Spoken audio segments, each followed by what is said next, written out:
bienvenue sur le plateau de la Space TV. Nous sommes en compagnie de Mégane Lebars, 29 ans, agricultrice, éleveuse en polyculture, élevage et aussi agri-influenceuse. Bienvenue Mégane Lebars sur ce plateau. Et Apolline Martel, éleveuse bio en Bretagne, éleveuse en lait. Les bio, 27 ans. Bienvenue Apolline, créatrice de contenu aussi sur les réseaux sociaux. On peut le dire, le titre de cette émission, TikTok, YouTube, Instagram, peut-on rendre l'agriculture cool ? Mesdames, c'est une discussion qu'on va avoir sur les nouvelles formes de communication et de représentation de l'agricultrice dont vous êtes les actrices. Alors il y a une question qu'on a envie de vous poser tout de suite, c'est pourquoi vous vous êtes lancées l'une et l'autre ? Qu'est-ce qui vous a motivé et sur quel réseau principalement ? Je commence avec vous, Mégane. Alors du coup, moi, ce qui m'a motivée, c'est j'avais fait une semaine avec Agriculteurs de Bretagne sur Agri-Bretagne. Donc le but, c'était de présenter une ferme sur une semaine. Et du coup, j'avais commencé à faire comme ça. Ensuite, j'ai mis mon réseau Instagram, du coup, en public. Et du coup, j'ai continué à enrichir, on va dire, mon réseau Instagram. Et moi, c'est surtout sur ce réseau-là, avec surtout beaucoup de stories sur mes aventures à la ferme, sur le quotidien à la ferme, de montrer ce qu'on fait et de raconter tous les côtés positifs et négatifs de notre métier aussi. Très bien, c'est très bien. Donc une communauté qui s'est créée au fil du temps. Ça fait 2 ans que vous êtes sur les réseaux sociaux ? Ouais, 2 ou 3 ans, ouais. 2 ou 3 ans déjà, très bien. Et Apolline, de votre côté, qu'est-ce qui vous a motivé à vous lancer, alors, à communiquer sur ces plateformes ?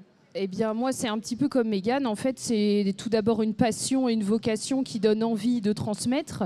Moi, étant au lycée, j'ai commencé vraiment en lycée agricole à vivre vraiment de cette passion dans un milieu où tout le monde nous comprend, etc.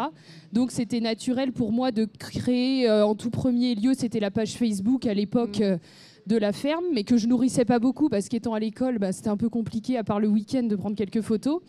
Et puis en fait, quand je suis revenue à la ferme en 2018, c'est là que j'ai un petit peu avancé avec un Instagram qui fonctionne très bien dans nos métiers, qui est très fluide, qui est très instinctif. Et c'est vrai qu'aujourd'hui, les stories, Mégane comprendra très bien ce que je raconte, mais quand on a le téléphone dans la main un peu toute la journée, en fait, on prend en photo tout notre quotidien et tout est passionnant et intéressant quand on le vit tous les jours. Avec passion. Et quand on le vit avec le cœur et avec passion. Tout à fait, Apolline. Quels sont les contenus qui marchent le mieux, d'ailleurs ? Par exemple, vous avez un post qui a particulièrement marché ?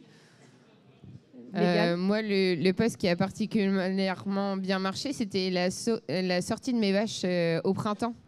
Quand elles font des bonds oui. comme ça dans les champs. Celle-là, elle a cartonné. Et après, en fait, ça dépend.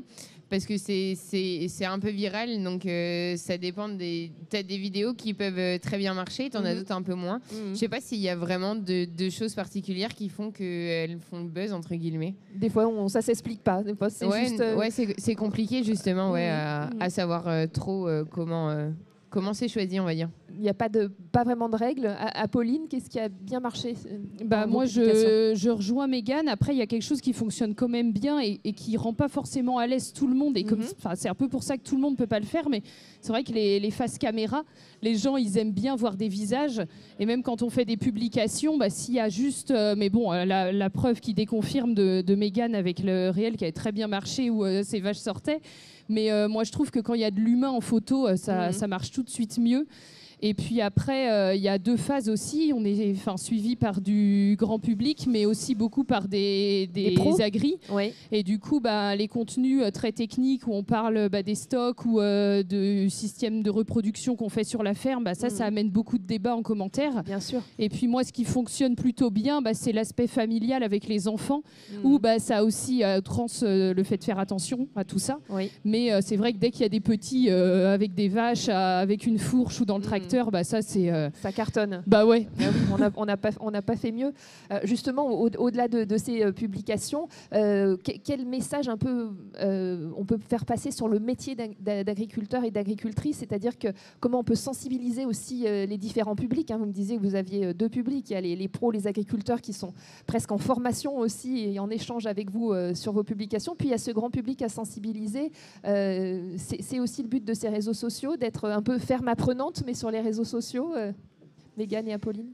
Alors moi, je trouve que c'est méga important de communiquer sur notre métier, parce que qui mieux que nous pour le faire. On n'est jamais mieux servi que par soi-même, c'est ça ? Tout à fait. Et puis, je pense que cette image positive qu'on peut faire partager justement sur les réseaux, on n'est pas assez nombreux à le faire.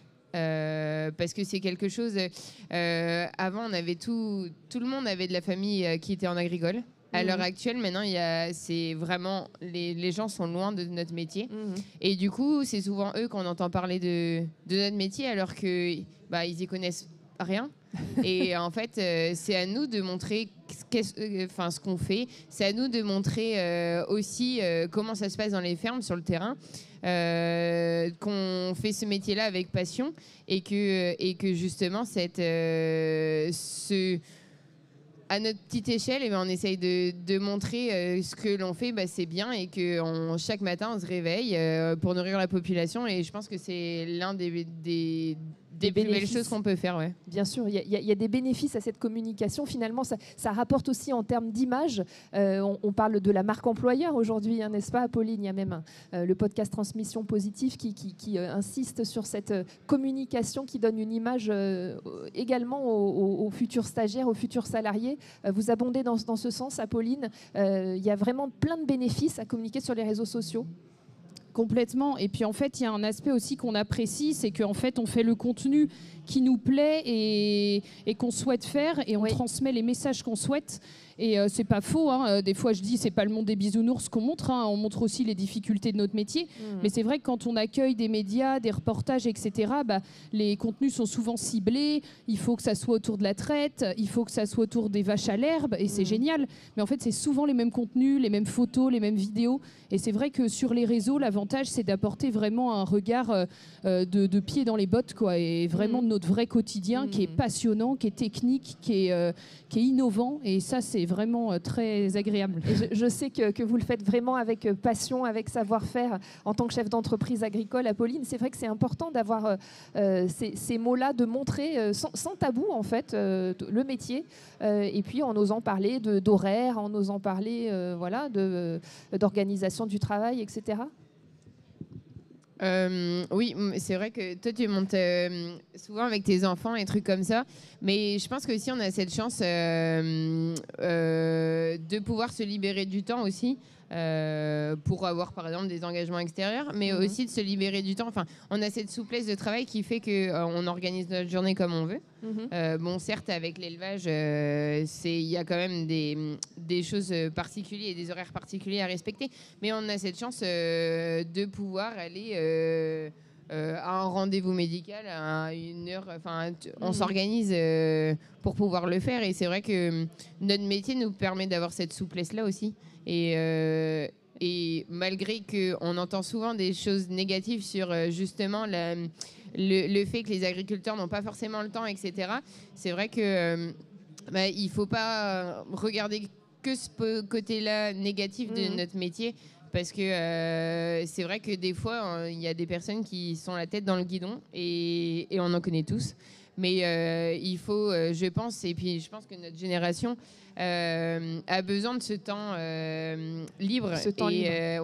Non, mais c'est important, ça participe d'une autre image de l'agriculture, et on voit des agriculteurs et des agricultrices épanouis, parce que c'est vraiment comme ça qu'on vous perçoit à travers ces réseaux sociaux, même si c'est pas forcément tout rose tout le temps. Mais cet épanouissement et cette image de réalisation de soi, c'est hyper important. Confirmé. Et puis en fait, en plus, on est pareil là-dessus avec Mégane, c'est qu'on embauche des salariés en fait pour soit soulager la main-d'œuvre, soit se faire remplacer quand on a des responsabilités extérieures, et gérer son absence quand on part en déplacement.